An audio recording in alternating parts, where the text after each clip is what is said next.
West Papua. Pristine land in the western Pacific Ocean. Papua. Jarang ada kabar baik diberitakan media asing soal Papua. Lihatlah halaman utama media-media asing ternama. Isinya tak jauh dari kekerasan, pembunuhan, Finally, they reached tipping point. pelanggaran HAM, Tactics of the army. This was a typical take. Indonesia dipergunjing di forum internasional termasuk di PBB. Indonesia mesti menghadapi kritik dari dunia internasional perihal pelanggaran HAM di Papua. Narasi kontra propaganda melawan pemberitaan negatif yang menyudutkan pemerintah Indonesia mulai dilakukan.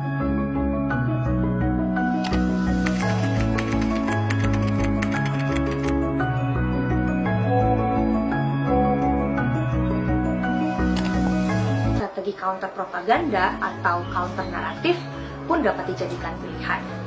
Strategi ini merupakan strategi komunikasi politik melalui media yang dilakukan sejak beberapa abad yang lalu untuk melawan narasi-narasi propaganda yang dilakukan oleh pihak lain yang mengancam kepentingan negara.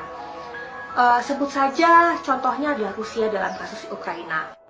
3 September 2019, investigator Bellingcat, Benjamin Strick menemukan jaringan bot propaganda pro-pemerintah yang bekerja masif di Twitter. Bot ini menyasar pengguna asing karena berbahasa Inggris. Pada 12 September, Ben merilis temuan baru. Ia menemukan akun propaganda tentang Papua bekerja di Facebook dan YouTube. Ada 3 akun yang disoroti Ben, yakni akun West Papua Indonesia, West Papua, dan Info West Papua. Akun-akun ini rajin mengiklankan postingannya dengan target pengguna di Eropa.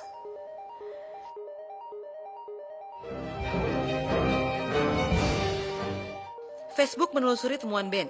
3 pekan setelah laporan Ben terbit, Facebook menghapus 69 akun, 42 page, dan 34 akun Instagram yang disebut terlibat dalam pola perilaku tidak otentik dalam isu Papua Barat. Citing coordinated inauthentic behavior.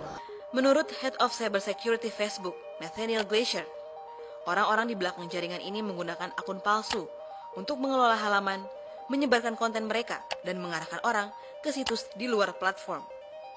Facebook mengungkap instansi yang menggerakkan jaringan ini, yaitu Insight ID. Insight ID memiliki situs beralamat di insightid.org. Beberapa jam usai namanya muncul dalam rilis Facebook, mereka menutup akses situs. Sepekan kemudian, 11 Oktober, domain dan server pun dilenyapkan. Dalam arsip situs itu, Insight mengaku mengelola proyek di Papua dengan tajuk pengembangan sosial ekonomi.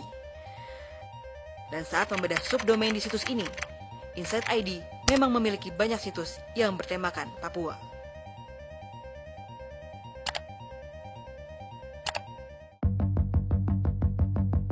Certificate Transparency atau CT adalah standarisasi untuk memantau dan mengaudit sertifikat digital keamanan sebuah situs. Standar ini menciptakan sistem log publik yang terbuka untuk pengidentifikasian. Saat membedah situs Insight ID, log terakhir dilakukan pada 13 September 2019. Terungkap, Insight ID memiliki subject alternative name, sama seperti situs inipapua.com. Dari situs inipapua.com inilah terkuak siapa pengelola Insight ID sebenarnya. Situs inipapua.com didaftarkan atas nama Westi Perli.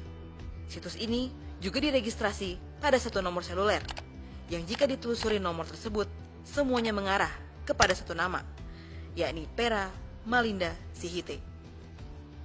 Saat kita mencocokkan nomor yang sama pada aplikasi Get Contact, maka yang muncul nama yang sama, yaitu Pera Sihite. Lalu siapakah Pera ini?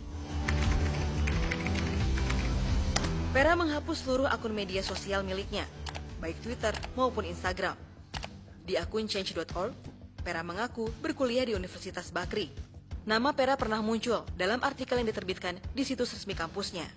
Entah kenapa, artikel tersebut kemudian dihapus, tapi Google masih mengarsipkan artikel itu. Tertulis Pera membentuk Insight ID pada Februari 2018 bersama teman satu angkatannya, Abdul Aziz dan Fitri Handayani. Di LinkedIn, Pera, Abdul dan Fitri saling terkoneksi. Abdul banyak membuat domain situs bertema Papua. Semua situs yang ia buat kini tak lagi aktif. Saat mendaftarkan beberapa situs bertema Papua, Abdul menyatukan alamat Insight berlokasi di Jalan Bangka 11 nomor 21A. Dalam akun LinkedIn, Pera menyebut sebagai pendiri startup Ladang.id yang bergerak di bidang pertanian.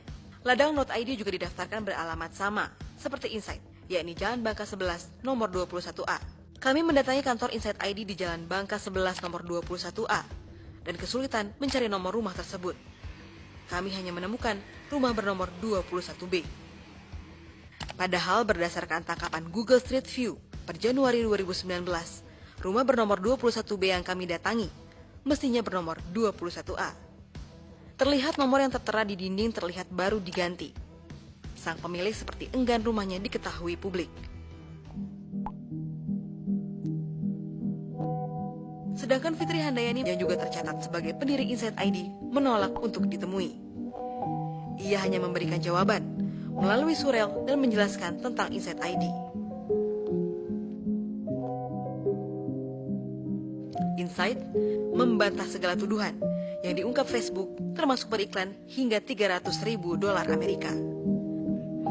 Mereka menegaskan, Insight ID hanya sebuah perusahaan produsen konten untuk melawan narasi kelompok separatis Papua. Fitri enggan menyebutkan siapa yang ada di belakang mereka. Sedangkan Fitri Handayani menunjukkan rasa kegamangannya bekerja sebagai mesin propaganda. Kegelisahannya itu dituangkan dalam sebuah puisi berjudul Berias dalam Narasi yang tayang di blognya fitrikampai.blogspot.com. Fitri sudah menurunkan puisi itu dari blognya. Sebelum dihapus, kami sempat mencuplik isi puisi tersebut. Hati merintih, entah berapa korban akibat jemariku. Hati menangis ketika aku turut melegalkan pembungkaman demokrasi. Kini aku sadar, ini bukan soal kebenaran, tetapi propaganda yang telah kusuntikan.